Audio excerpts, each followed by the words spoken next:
First of all, I just wanted to thank everyone. This is our second webinar that we've done on the COVID vaccine. The first one with Dr. Singh and Rachel talking about general questions. And now we're focusing more on reproductive health questions. And those were a lot of questions that showed up in the survey and that have shown up since the vaccine has rolled out. And so first of all, again, reminding everyone to mute your phones, please. And if you'd like to include questions, you can include them in the chat feature. Our speakers today are going to be Dr. Singh, our Chief Medical Officer, Dr. Gentle-Sport, our Women's Health Chair, and Dr. Lynn, who is our perinatologist, and also Delisa Barquero, who is our nurse practitioner lead, will be joining us later, possibly. And before we get started, Dr. Singh would like to kick it off with a few words. All right, good morning, everyone, and thank you for joining. And appreciate participation into this event and becoming more informed vaccine recipients after this, hopefully, after we talk about this. As Jenny said, this is the second one, and the focus of this one is particularly on women who are trying to be pregnant or they're postpartum and are nursing now. So we'll try to answer those questions. A lot of questions still remain unanswered, but we know a lot better than when the trials came out. And rightfully, in the trials, when the vaccines were tested, there was no data on pregnant women because that was not the focus. But since then, we have learned a lot about the vaccines, and we are fortunate to have Dr. Lynn and Denise, as well as John has joined. He's the obstetrician, as you know, and although he doesn't see patients, he keeps reading about a lot of stuff. So everybody's gonna, participate into this and help folks understand COVID disease as well as COVID vaccine as it relates to childbearing age and pregnant women in particular. So Dr. Lynn has put a quick presentation, and the focus of that presentation is basically based upon the questions we received. So she'll quickly go over that, and then we'll open it for question and answer. So I wanted to be more interactive so that we can directly ask questions and have answers, whatever we know. And before she does, Dr. Gentle-Sport will just say a few words. Sure. All right. Good morning, everyone. Thank you again, as Dr. Singh made reference to being here. I know this is very a surreal moment in our country, knowing how COVID has taken it by storm, and knowing that it is such a deadly disease and disproportionately affecting our communities filled with Latinos and African Americans. And unfortunately, they are the ones that are being more affected and 2.8 times more likely to die of the COVID disease. And so this is very important. And as Dr. Singh also stated, that now since we have this vaccine, many of you guys have a lot of questions about how does it affect me before pregnancy, during pregnancy, and after pregnancy. And I think that Dr. Lynn and I have collaborated on putting some information for you guys together so you guys can be well informed and educated on what our governing bodies, our CDC, the Center of Disease Control, what American College of Obstetrics and Gynecology is saying, as well as the Society of Maternal Fetal Medicine is saying about the vaccine and pre-pregnancy, during pregnancy, and breastfeeding. So thank you so much for being here. And without further ado, I'll let Dr. Lynn go ahead and get into the presentation so we can get a little bit more information for you guys.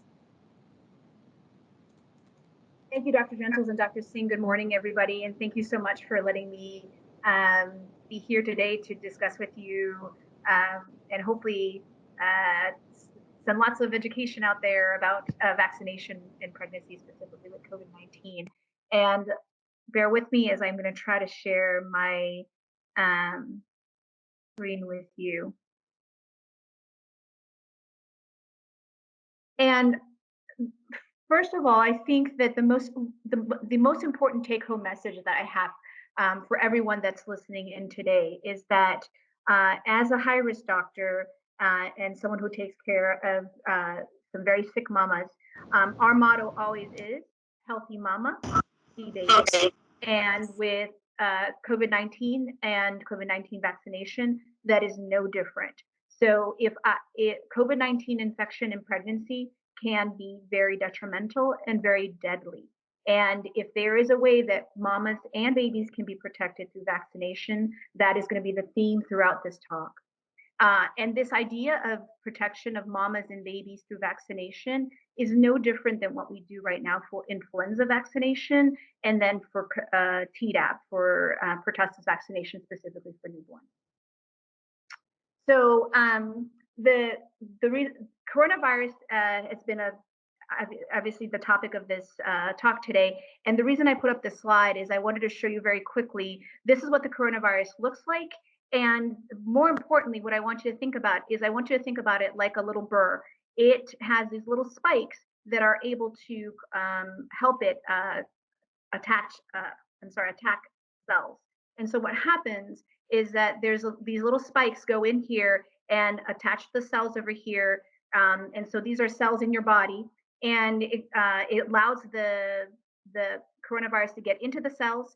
It tricks the cells to then start making more virus, and then you become sicker and sicker with the infection. The reason I point out the spike protein, or this, what allows it to get inside the cell, is this becomes important when we talk about vaccines. So we all already know that short-term coronavirus infection can be very significant in terms of the symptoms that patients develop. And I'm sure that for the audience that's listening today, you may personally have been affected by COVID-19 infection, or you may have had friends or family members affected by COVID-19 infection. So I'm sure that everybody here in this audience is quite familiar with the short-term complications. But now we're finding out that there may be long-term complications. So imagine yourself feeling tired all the time, having headaches all the time, feeling so short of breath that you can't even talk without feeling short of breath, or you developed such severe scarring from your lungs that you are walking around with the lungs of a person who smoked for 30 years and you require an oxygen tank to breathe.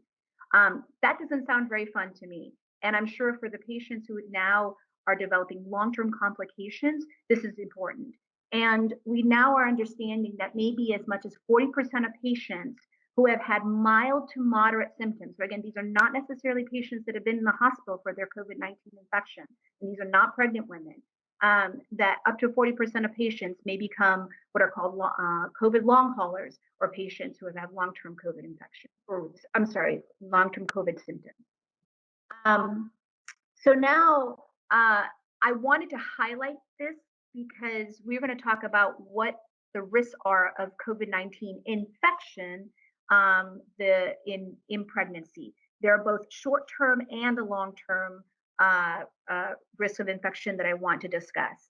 So we do know that pregnancy does not increase the risk that you'll develop COVID-19 infection. However, if you were to develop COVID-19 infection, you are more likely to develop severe infection, require hospitalization, and be admitted to the intensive care unit. About 1 in 10 pregnant women who develop COVID-19 infection have a severe or critical disease. In women who become very sick with COVID-19 during pregnancy, they have a higher chance of having a C-section, have a higher chance of having bleeding after delivery, so significant that they may require a blood transfusion, a higher risk of high blood pressure complications in pregnancy, and a higher risk of an early delivery or preterm birth. In terms of the long-term risks of COVID-19 infection, what do we know? We still don't know, but we suspect that just like patients can develop and become long haulers, those patients that have had COVID-19 during pregnancy can also become long haulers. We are, as far as we know, we do not, there have been very few documented cases of the virus actually passing the placenta and going from mom to baby. So almost all newborn infections are because either mom or somebody else had the infection, and basically because of droplets, they're breathing on baby, and then baby acquires the infection. So again, very rare for it to be from a sick mom and the virus passing through the placenta to baby. Long-term risk to baby This is a question that still we cannot answer well, and that's because this is a brand new infection. It's only been around in the world for the last year, so no one can tell us what the long-term complications may be in terms of 5 or 10 or 15, 20 years from now. But we do know this: the placentas, which are the organ that brings nutrition and oxygen to baby, are damaged by the virus even if mom does not have symptoms. And therefore, one of the worries would be that could COVID-19 infection during pregnancy lead to, say, learning disabilities or other complications that we don't yet know about. What are the risks of COVID-19 infection and breastfeeding? Pregnant women who have had COVID-19 infection can pass the protection that they developed to baby while the baby is either inside the womb or while she is breastfeeding. The virus itself is not found in the breast milk of patients who have had COVID-19 infection near the time or at the time of delivery. So we don't think, again, that virus can pass through the placenta or through breast milk. And again, as we talked about before, newborn infection is thought to be due to the baby having contact with an adult that has the infection. Now let's talk a little bit about the vaccines that we are currently authorized here in the United States under an emergency use authorization. And that's going to be that Pfizer vaccine and the Moderna vaccine. As the team here knows, Mountain Park is offering Moderna as the vaccine for our patients and for our staff. So one thing that I want to be very straightforward with you. Although it seems like what has happened with these vaccines is that they just sort of showed up out of nowhere very quickly and it's brand new. In fact, the technology for this for these two vaccines have been around for 20 to 30 years. And in fact, this same exact technology is what's being used right now for treatment of, say, prostate cancer. So the way the vaccine it's just think of it as a little fat droplet, a little tiny fat droplet that contains a small amount of genetic information of the virus. This vaccine cannot cause the infection because it just has a little piece of genetic information. So what happens is you get a shot in your arm, and so the muscle cells, your muscle cells right here, they're going to gobble up this little fat droplet with a little bit of genetic information. And that genetic information basically is going to tell the muscle cell to make this spike protein. And then your muscle cell is going to show it out to the rest of your body. And then what's going to happen? Your body is going to react to that protein that's being made, that spike protein that's being made, and it's going to create antibodies.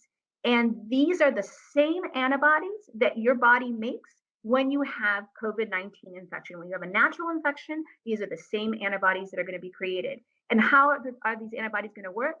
So remember we talked about how it looks like a little burr, that COVID virus looks like this. Those antibodies are going to come in here and attach here and block the virus from attacking the cell and from hopefully the person ever getting sick. And then a couple other things that I think are important about the vaccine, that one of the leading scientists involved in the development of the Moderna vaccine is in fact an African-American woman. So we should be really proud of the work that minorities have played in the role in vaccine development, especially for this pandemic. Now, in terms of the vaccination and pregnancy, what are our major societies and groups saying? So the American College of Obstetricians and Gynecologists, and then another group called the Society for Maternal Fetal Medicine. These are the two largest governing bodies in the United States for all OBGYNs and for high-risk doctors like myself. And what they are saying is basically that the COVID-19 vaccine should not be withheld from pregnant individuals who meet the criteria for vaccination based on their eligibility group.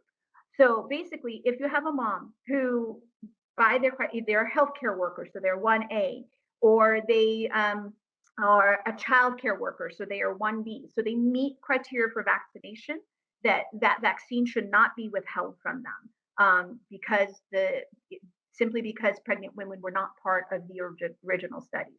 In addition, SMFM and ACOG also recommend that all postpartum breastfeeding women and all women contemplating pregnancy should be vaccinated. And then, in fact, that a pregnancy test is not recommended at the time of vaccination, because they feel that this is such an important thing, that especially for women who are contemplating pregnancy, who are not yet pregnant, that you don't need to get a pregnancy test before you get a vaccine. So now I'm going to launch into some of the questions that were raised, thank you in advance, from the audience, and hopefully try to answer them in a more organized fashion. So what are the possible risks and benefits of vaccination during pregnancy? So remember what we talked about, that healthy mom, healthy baby. We also spent some time talking about the risks of mom and baby in terms of having COVID-19 infection. Remember, there are short-term risks that we talked about. There's risks of becoming sick, becoming hospitalized, going to the intensive care unit, potentially dying, as well as long-term risks of being a COVID long hauler, and then potentially to baby. If mom now gets a vaccine that is potentially 95% protective, it reduces her risk of infection by 95%, then therefore that's going to reduce the risk of her having COVID-19 infection and having the health consequences, both short and long term, to mom and baby. Remember now that there are these new variants that are out there. They're possibly more contagious and possibly more harmful. We don't know. So experts are predicting that there will be a third wave of COVID-19 infection that is predicted to come about in spring of 2021, so just around the corner. Therefore, making it even more imperative, more important that we talk about vaccination, because this is the only way that we can keep ourselves safe and our family and loved ones safe. In addition, studies in animals have not shown an increased risk of birth defects associated with vaccination, either prior to or during pregnancy. COVID-19 vaccination can be associated with a fever. This is not uncommon. And if a fever develops in pregnancy, particularly in the first trimester, recommendation is to take Tylenol, as sometimes fever can be associated with some complications. So taking some Tylenol will mitigate that, will help treat that without any further worries. Does vaccination during pregnancy or breastfeeding pass along protection to the baby? The answer is, we think yes. And because having COVID-19 infection during pregnancy, that protection we know passes along to baby. And because the vaccine itself is going to make you create the same protection that you would have with COVID-19 virus, but again, it's not making you sick. You're just creating that protection for yourself. Now that protection is going to pass to baby. The studies are underway to confirm that idea, but we know that happens with flu vaccine. We know that happens with Tdap, and we take advantage of that because it's an important thing for mamas and for babies. Do the current COVID-19 vaccines that we have, either Pfizer or Moderna, cause infertility in men or women? No. These vaccines have not been linked to infertility in either men or women. COVID-19 infection is thought to temporarily decrease sperm count in men. But again, that's because the virus itself is attacking the cells that produce sperm. This has nothing to do with the antibodies produced by the vaccine. Another concern is with infertility related to women. And so there is some concern, at least out there in social media, that the antibody that's created to the spike protein is similar to possibly proteins in the placenta.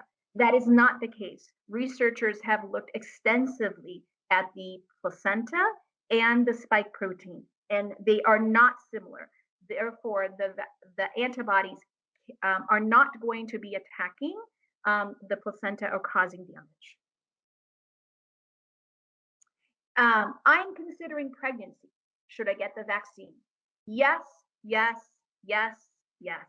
Vaccination is recommended for anyone considering pregnancy, especially if you are either high risk of developing the infection, again, as a healthcare worker, where you are exposed to multiple patients with COVID-19 infection, and if you are, or if you are at high risk of complications because of your own health history from developing complications from the natural infection from COVID-19. And remember, over half of patients are probably not symptomatic when they have COVID-19 infection and are transmitting the infections to others. So you cannot rely on saying, oh, well, I'll protect myself and I'm only gonna, if somebody is sick, I won't come in contact with them. By the time they are showing symptoms, they have already been infectious and potentially infected others. Is the current COVID-19 vaccine approved in the United States effective against SARS-CoV-2 variants? As far as we know, yes. There has been some discussion about the one called AstraZeneca, which is one that's approved in Europe, and concerns that it may not be effective against a variant in South Africa. But as far as we believe right now, of the variants that are around the UK variant, the South African variant, and the Brazilian variant, we do believe that our current COVID-19 vaccines are effective at reducing the risk of the infection, even with these variants. And with that, we'll take any questions. So if you do have a question, you can feel free to put it in the chat feature. Kasha just sent a test to make sure that the chat feature is working, and it is. And so if you have a question, feel free to ask it now. And if not, there's, again, the questions that were submitted basically were now just answered in this brief presentation, but we know that you may have additional questions. So if you have any questions, please feel free to ask them. And again, Dr. Gentles Ford, Dr. Swagger, so many of you know that Dr. Swagger, our CEO, delivered more than 4,000 babies, so he knows a lot about this in this area, and so he's also on the call. So anyone that has any questions, if you want to do an anonymous question, you can Skype me and we can ask that anonymously. But I'm curious, Dr. Gentles Ford or Dr. Swagger, is there anything else you want to add to this, or Dr. Singh as well also? So I think what I would like to add, Janie, is personal experiences in dealing with COVID mamas at the hospital, having to be able to administer emergency C-sections on an ICU bed as opposed to an OR room because a woman is intubated from COVID. Unfortunately, some of our fellow OBGYN groups have lost mamas to COVID in the ICU with respect to taking the baby prematurely first and then subsequently at mom demise. It is such a humbling experience. We've had many mamas that had to go on ventilators and try to explain to them why they needed the ventilation, FaceTime and family, that they can be able to see their loved ones. And that is very heart-wrenching. It's very heart-wrenching and exhausting for a physician to have to experience in that. And nonetheless, to turn around and now see a vaccine that is something that is purposeful and that can give some protection to these mamas. And we've had several mamas that are long haulers, as Dr. Lynn would say, on supportive oxygen, have had multiple COVID infections and has significant scarring of their lungs. And so I would just encourage everyone to do a lot more soul searching and ask a lot of questions, because once you once you're educated and you have your questions answered, then I think that you can make a better judgment of getting that vaccine. And it's so very important. And like I said before, we in our communities are so disproportionately affected from the coronavirus. And seeing that, our community has a 2.6 to 2.8 times higher risk of death from getting COVID vaccine, I really do think the risk outweigh the benefits, and as such that getting the vaccine is potentially a better way to go. And just to clarify one thing really quick that you said, the last part, the 2.6 to 2.8 higher risk of getting COVID in the community. And actually death as well. Yeah, death as well from the CDC, yes. Death as well, which is astounding. And it's definitely it's an encouragement for managers and leaders like ourselves to really put in perspective of educating the community so they can go ahead and move forward to getting the vaccine. Thank you. Dr. Swager, anything you want to add? We have some questions now, so we'll go into questions. But first, is there anything you'd like to add before we jump into questions? No, I'm excited to keep learning. It's great to hear from our in-house experts, and I'm just thrilled that we're doing this. And my message, of course, is please get yourself vaccinated, protect yourself. As Dr. Lin pointed out at the very beginning, the best way to have a healthy pregnancy is to be healthy yourself going in and into the pregnancy. So please consider vaccination if you're on the fence. So I'll turn it back over to answer these questions. I'm eager to hear what the questions are and what the answers are. So first, a question I received on Skype. Thank you for that, Dr. Swager. A question I received on Skype. Would your baby be better protected from the passive immunity if you received the vaccine as pregnant or via breastfeeding? Our belief would be if you received it while you're pregnant. Certainly you're going to get protection if you get it at the time of breastfeeding as well. But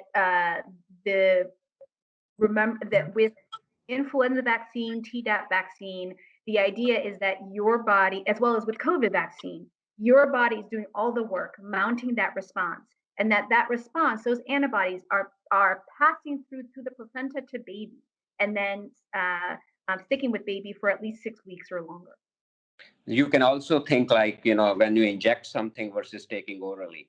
So transplacental, when the antibodies go into the baby, much more effective levels.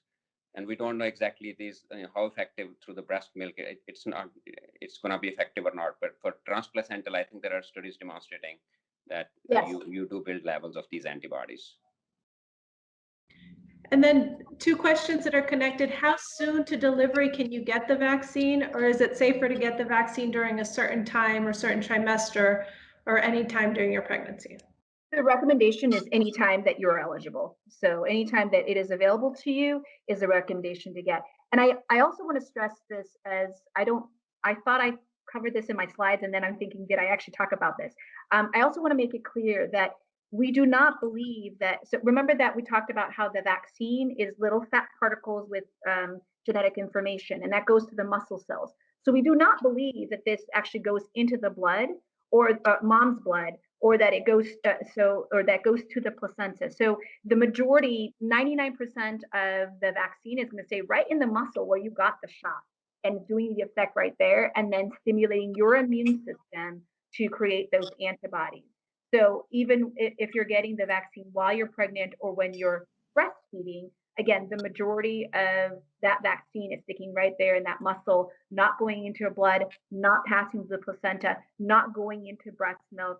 I know that has been a concern raised, that your baby might be sort of swallowing vaccine, and the chances of that are extraordinarily rare. And then a question about how long the vaccine is effective. So if the COVID vaccine is the same as natural infection and the antibodies from COVID are only effective for 2 to 4 months, then is the vaccine only effective for 2 to 4 months? We don't know. I mean, yeah. I think that the answer is we don't know, but we also think that for antibodies for natural infection, it may be longer than that. This is just such a new disease that we just don't know. Yeah, can I make a comment here? Yes, we know a little bit now. Since it's been people have been looking at this, and they're suggesting that at least they're expecting when they see the studies of how the antibodies go up after the second dose, and then at the rate they're declining, so they can project at least 1 year plus time with the vaccination, whereas natural infection is 2 to 4 months. So definitely there is more protection with vaccination, especially with 2 doses completed. And then how would we know that the placenta was damaged by COVID other than the patient testing positive for COVID?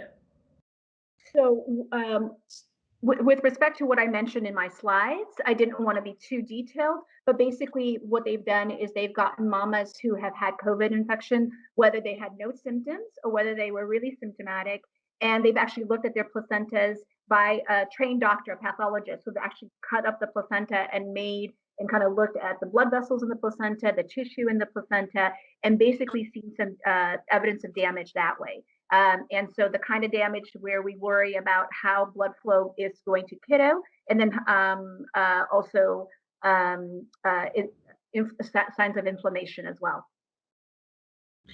And then there's a question about how many pregnant moms have been vaccinated, then have delivered the baby, and what are the known side effects for baby after delivery and mom getting the vaccine?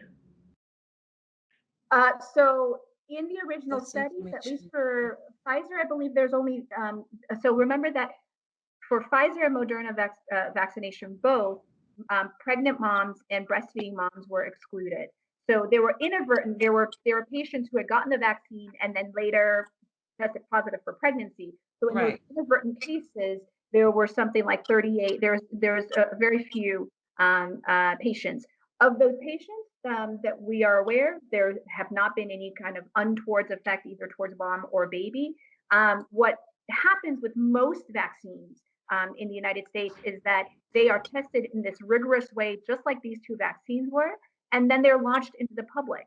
And then they do what's called post-vaccine surveillance, where then millions and millions of people are vaccinated, and then kind of these very rare complications are when millions and millions of people are vaccinated start showing up. So we have not heard of anything. The vaccine surveillance is ongoing. We have not heard of any complications towards moms and babies from healthcare workers, for instance, if they were pregnant or breastfeeding, getting vaccinated. And theoretically, there should not be any risk, again, because you're just creating this antibody and it's hopefully benefiting mom and baby, other than the short-term risk that we've already heard about in terms of allergic reaction, things like that. And then as a follow-up from Skype, if we have infertility already and we had antibodies and no symptoms and we get the vaccine, is it still recommended? What's still recommended? I'm confused. I'm sorry. So if the patient has already had COVID-19 infection and they know that because they have antibodies and then they're struggling with infertility, is the question is should they get vaccinated? Correct. Yes, absolutely. Yeah. And it's related to what Dr. Singh mentioned, that natural infection is only going to protect you for a certain amount of time, and vaccination will hopefully protect you longer. So just to be clear, whether or not anyone had symptoms when they got COVID, the natural infection will only protect you for a certain amount of time. Correct. I mean, as far as we know, Sure.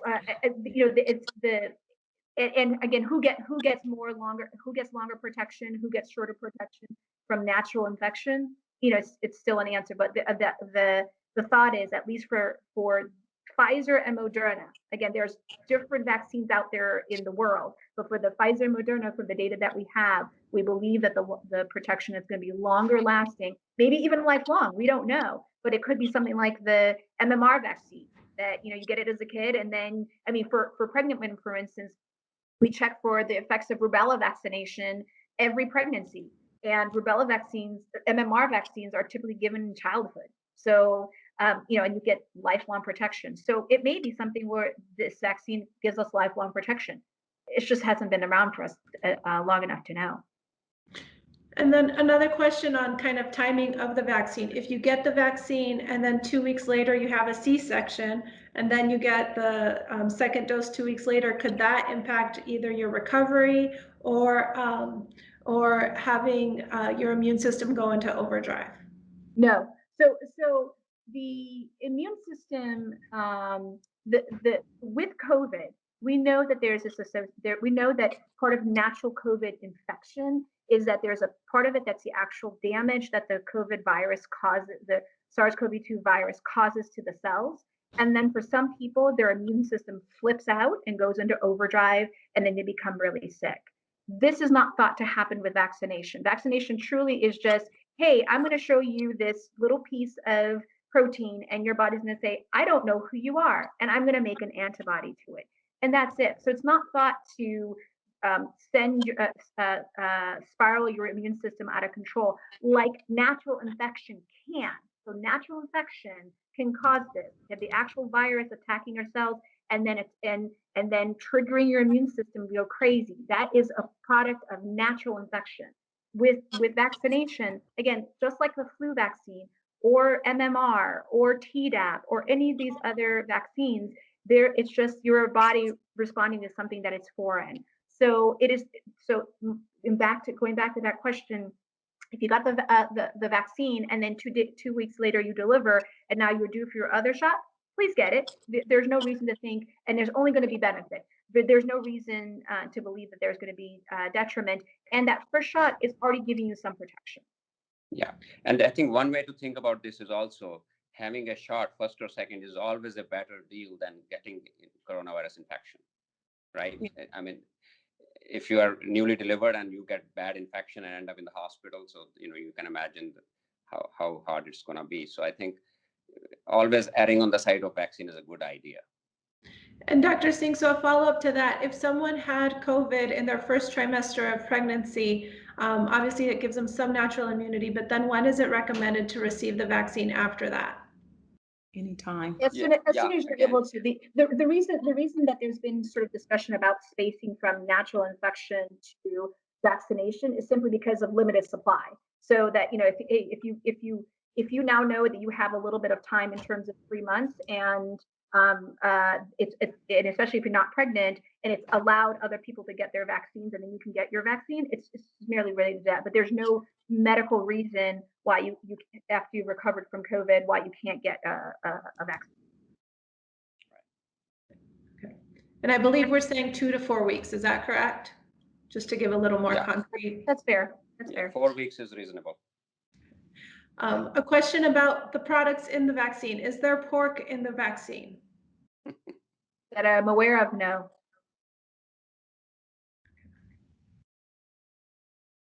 And then this was a question, maybe Dr. Singh, just does the COVID vaccine help us from transmitting the virus to others? We do not. This is still studying this one. You may be protected, and even if you get infection, it could be so mild that you don't get sick at all. But does it actually prevent transmissions to others is not well known. But we'll know that, I think, in next 2-3 months, that it also impacts the transmission. But theoretically speaking, if your body is fighting off the virus, definitely you are shedding less virus because you have less viral load. So if you're less virus, you are unlikely to give it to more people around you. But with that question is still outstanding there, and that's the right now our concern is to save lives and protect the serious and sick, get people getting more sick. Focus is there, but people are looking at that, how the shedding is impacted, even if you get infected after the vaccine. And does the vaccine affect the effectiveness of birth control? So if you're on any type of birth control, would the vaccine affect that? That we're aware of, no. Okay. And then we have one more question here, and then we're done with our questions. So if anyone has more, feel free to do a quick little round. And I don't know if Dr. Gentlesford, you can talk about this. Are moms allowed to have anyone in the delivery room anymore because of COVID? So essentially, they are permitted to have one partner in the delivery room. and that partner is supposed to wear their mask and adhere to all the guidelines in which the hospital has. So they are allowed to have one person in the delivery room with them. But essentially, that is all right now. A lot of our patients have been exercising FaceTime during the delivery with family members. And obviously, if that partner has been known to have COVID, then that partner is not allowed in the delivery room. So it is suggested, obviously, that someone who is COVID negative, or if they don't know that they do have COVID, that they are masked up and they're using all the necessary precautions. But if they do have a noted COVID positive test, then they are not allowed in the delivery room with the mama, and then mama can have another support person there with her. And does the support person have to get tested prior to going to the delivery room?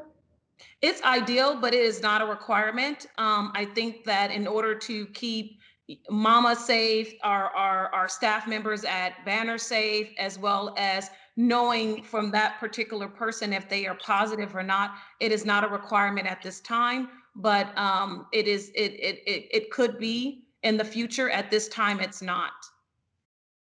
Okay. And then what if someone is using any type of fertility medication like Clomid? Will that interfere with the vaccine? No. That we are aware of, no. No. And now there's a more general question that I've heard that some people, once they get the vaccine, they think it's safe for them to travel anywhere or go back to their business as usual. Can we hear a little bit about what safety precautions someone should follow even if they have the vaccine? Yes, definitely. So, there's no change in those recommendations as of now. So we need to protect, particularly with the variants evolving. Variants is all the viruses are not the same. This virus has 15 genes in total, and we humans have 20,000 genes. So we are all different, right? So viruses, as they replicate or infect more people, they change. And many of these changes are actually not much meaningful, and we ignore them. But sometimes the change can make the virus more potent and more, for UK strain, for example, it infects more people more quickly. So although our vaccines are effective and these variants are constantly evolving, I think for now those public health precautions stay the same. You should avoid unnecessary travel, unnecessary gatherings. You should keep the social distancing, clean your hands, wear your mask all the time. So that has not changed at this point. So that is it for our questions. My Skype is clear, my text is clear, Teams is clear. We've answered all of those questions. If there are any additional questions, and in the meantime, Dr. Singh, I know that a lot of us have watched the video that you shared with everybody from Dr. Fauci, and just some of the common things that are shared is, if you get the vaccine, does that mean you have an implant in you? Does that mean it gives you COVID? Will you just talk a little bit about some of your highlights from that video? Okay, well, I don't remember a lot of questions, but it answers things which it was particularly addressed for folks who are reading too much social media and all these misconceptions about things. We get flu shot every year, and it's similar, right? Why do we get flu shot every year? It changes, right? And we need new stimulus to make the new kind of antibody. So it's just like any other vaccine which we give our kids all the times. So it's a new technology, actually more precise technology, and also gives us more, agility, or we can very rapidly make new vaccines because of this new technology. So I don't recall all the questions answered in that video right now, but if you have any particular one, I can go into the detail of that if you point that out. But I think it is, as I said earlier also, it is very simple to just click CDC and COVID-19 vaccine. You will find all the good information. And you can always reach out to any of the members here in this team for any questions you have ever. So. And thank you for that, Dr. Singh. I'm sharing right now the interview that Dr. Singh is referring to, the Try Guys interviewing Dr. Fauci. So that's in the link if you want to save it and watch it later. Don't leave our webinar to go watch that, but you can watch that one later. And then we did receive another question. What are your thoughts about the Johnson & Johnson vaccine? Is it better to have a vaccination with a booster shot, or just the one-time vaccination is okay? Well, Johnson & Johnson vaccine, was tested a lot in England and is particularly effective for that strain, which we think in this country also by March or April, that will be predominant strain. So although Moderna is also effective, so that's the new information. Moderna is effective, especially 2 doses for the UK strain. I don't think I will worry much about 2 doses versus 1 dose. Whatever is available, I won't wait for Johnson & Johnson. I'll go ahead with that. And remember, as these new variants come up, it won't be surprising that we get a 3rd booster, because now we have a variant which is being tackled by the vaccines we have now. They may create it's like flu. Every year you get a different flu shot. So you may have another booster because you need protection against variants. So every time you get a shot, it does give you protection.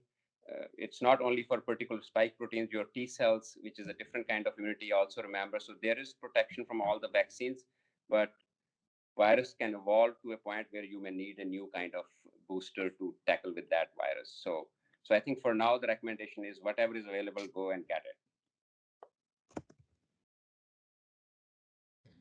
Dr. Swaggart, I think you mentioned about the Johnson & Johnson vaccine. I know at first the data didn't seem super promising, but the data for keeping folks out of the hospital and out of getting it severely was more promising. Is that correct? Yeah. I don't know. I'm not sure I'm remembering what the conversation was, but I think Dr. Singh has this covered. Yeah. Yeah. So I think, yeah, because it like for Pfizer and Moderna, we said 95 sounds great, right? 95% people are protected. In Johnson & Johnson, they actually, you may not be protected as much in terms of carrying the virus, but you do not get sick. It reduces fatalities, it reduces severe sickness. So in terms of preventing hospitalization and getting seriously sick, it is more than 85% effective, which is pretty good than 60% for the overall effectiveness. So yes, definitely. If I have nothing is available and Johnson & Johnson is there, of course I'll go ahead. So I think again, we don't want to right now our focus is to prevent serious sickness leading to hospitalizations and deaths. So all those vaccines help with that at this point. Right. Bottom line is there's no advantage to waiting. All you're doing is exposing yourself in the time between now and the time you get a vaccine, whichever vaccine you get. You're just increasing your chance of contracting it and having an infection that could have serious consequences. So again, get whatever vaccine is available. In our case, we have the Moderna vaccine available for all of our employees, and very excited to be able to provide that for folks. And more we wait and more this virus hangs out and spreads and infects more people, more likely the new strains will show up. So time is of essence here. So as quickly as we can get vaccinated, whatever is available will prevent more variants emerging. And I think also for our employees, but also patients, we keep hearing stories about people who, a couple who was married for 70 years and they waited to get the vaccine a little bit and then they passed away a couple minutes apart before getting the vaccine. So now that the vaccine is available, it's definitely something that we're encouraging for everyone. I'm dropping the link of how folks can sign up for the employee vaccine. So it's really easy. All you go to that link and type in your information, and someone will reach out to you to give you the vaccine, and then we'll figure out where is closest to you to get the vaccine. And then I see a couple people already have the lanyards on. So just some little vaccine swag that we have is the lanyard and the orange pin. Here's the lanyard, but the orange pin as well. And these are just things to let our rest of our employees and also our patients know, because we know that our phones have been ringing off the hook. Last week we broke records with Call for Health of how many people were calling trying to get the vaccine. So this is something that everyone around us definitely wants. And so it's good to say that we're taking advantage of it as well, since it's offered to us as employees. Are there any other questions? I just received one question actually that I just answered. So the question is, are we offering the vaccine just to employees or to members of the public as well? We are right now offering the vaccine to members of the public and to those who are our patients and not our patients. We are strictly following the county guidelines. So right now we're only vaccinating people in phase 1A or phase priority 1B, and that's who we are able to vaccinate right now. And as the county changes their guidelines, we'll change ours as well. And Jeannie, people who are 75 and older. Correct, 75 and over as well. And so you may hear that some folks are vaccinating 65 and older. That's something the state is doing, but not something the county is doing. So again, because we're following the county guidelines, that's not something we can do yet. Anything else anyone just wants to remind folks about or bring up about the vaccine, or are there any last minute for questions?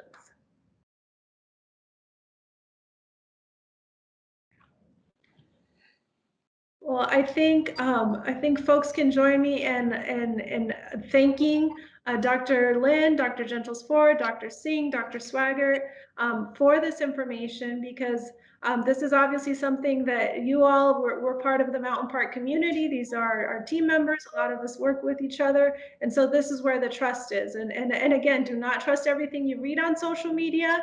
If there is something that you still have questions about, please feel free to, you can ask the COVID inbox, you can reach out to anyone on here, but we want to make sure that the information we get and we're receiving is actual information and not just something that someone thought would be cool to post on TikTok or Facebook or Snapchat.